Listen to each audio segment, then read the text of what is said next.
Shadur Sanders is stepping into the NFL spotlight in a way that feels bigger than a rookie quarterback learning the ropes. It feels like the arrival of a calm, controlled force cutting through a storm of noise, pressure, and expectation. From the moment Rich Eisen began breaking down his media sessions, it became clear that this wasn't the usual rookie experience. This was something different. Shadur isn't just answering questions. He's commanding a room, handling every pointed jab and every attempt to provoke drama with a steadiness that leaves even seasoned reporters scrambling for an angle. It's the kind of poise Cleveland hasn't seen under center in years, maybe decades. And as Rich Eisen kept highlighting, that poise is exactly why so many eyes are suddenly locked on the Browns. Shadur is finally getting the treatment of a legitimate starting quarterback, the full week of prep, the full load of reps, and the full media responsibilities that come with leading an NFL team. And instead of looking overwhelmed, he looks completely at home, almost as if he's been preparing for this moment his entire life. Reporters tried pushing him, tried throwing old narratives back in his face, tried baiting him into admitting frustration or resentment. But every time, Shadur responded with the same calm confidence, refusing to take shots, refusing to throw blame, refusing even to hint at drama. This is the type of leadership Cleveland fans have begged for over the years, the kind of presence that feels stable even when everything around it feels chaotic. The exchange that set the internet on fire came when a reporter mentioned the growing fan narrative that Kevin Stefanski had sabotaged Shadur earlier in the season. It was the kind of setup players usually trip over. A trap designed to spark headlines. But Shadur didn't flinch. He didn't snap back, didn't get defensive, didn't let the question dictate his emotions. He simply acknowledged the noise with a level of awareness that surprised almost everyone watching. Rich Eisen instantly recognized the significance of that moment.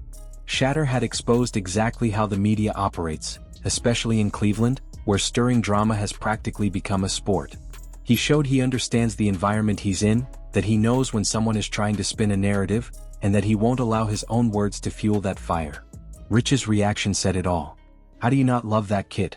Because Shadur isn't just composed, he's strategic. He sees the trap and steps over it without hesitation. He didn't let himself get dragged into discussions about the coach's decisions or the messy weeks where he was relegated to scout team reps.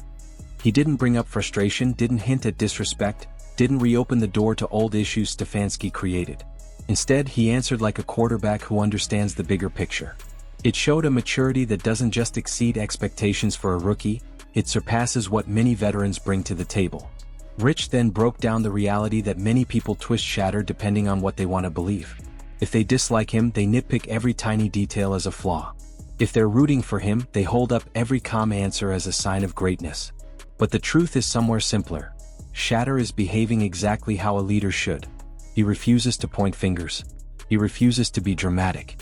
He refuses to let the coaching narrative turn into a circus.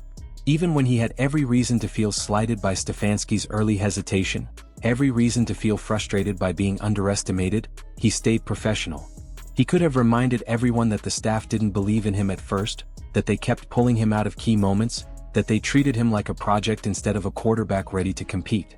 But he never said any of that. He just focused on what's next. And that's what frustrates the media most of all. They can't trap him. They can't twist him. They can't rattle him. Rich also pointed out how unfair and ridiculous it is that outside noise keeps blaming the Sanders family for things that don't exist.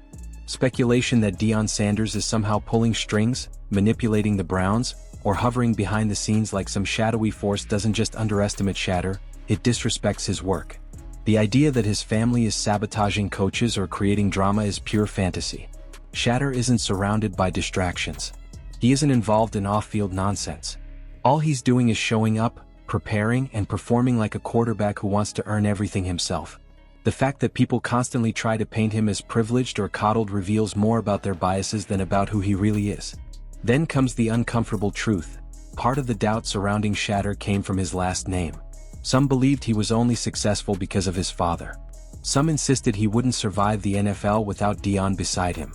That belief alone shaped how Stefanski and the staff treated him early on. They hesitated. They overcoached. They protected themselves instead of trusting their player. They pulled him off the field at moments when he needed reps the most. They questioned him before he ever had a chance to answer. But now that he finally has the opportunity to lead, he's showing exactly why all the early doubt was misplaced. He's showing that he doesn't need his dad to hold him up. He's showing that he's ready to stand on his own. And he's doing it while carrying himself with more composure than the coaching staff that doubted him. Even Rich Eisen acknowledges the pressure Stefanski is under now. The coach is on the hot seat, not because of Shadur, not because of the Sanders family, but because of his own inconsistency. And if Stefanski wants to save his job, he needs Shadur far more than Shadur needs him. Rich even joked about the possibility of Stefanski wanting out, wanting a fresh start somewhere like New York where he wouldn't be constantly under fire.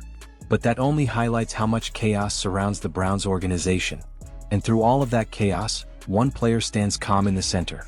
Despite the losing record, despite the controversies, despite the outside narratives, people are tuning in. The Browns suddenly matter again, not because of their wins but because of their quarterback. Shadur is bringing viewers in. He's making fans curious. He's giving people a reason to care. Even Rich joked about having the Browns on his multi-view setup, something that wouldn't have happened a few weeks ago. That impact matters. If the Browns want to grow their fan base, if they want to rebuild their reputation, if they want to reshape the direction of the franchise, they need to fully commit to the quarterback who is bringing excitement back into the organization. Shadur isn't just surviving Cleveland. He's outsmarting it, outleading it, outgrowing it. And with every media availability, every calm response, every moment he refuses to be rattled, he proves he's ready to be the real face of this team. If you're excited to see how Shadur reshapes the future of the Browns, drop your thoughts in the comments below. What do you think is the biggest challenge he still has to overcome? Do you believe Stefanski will finally trust him fully? And is Shadur the quarterback who can finally bring Cleveland the stability it's been searching for? Make sure to like, subscribe, and stay tuned for more deep dives just like this one.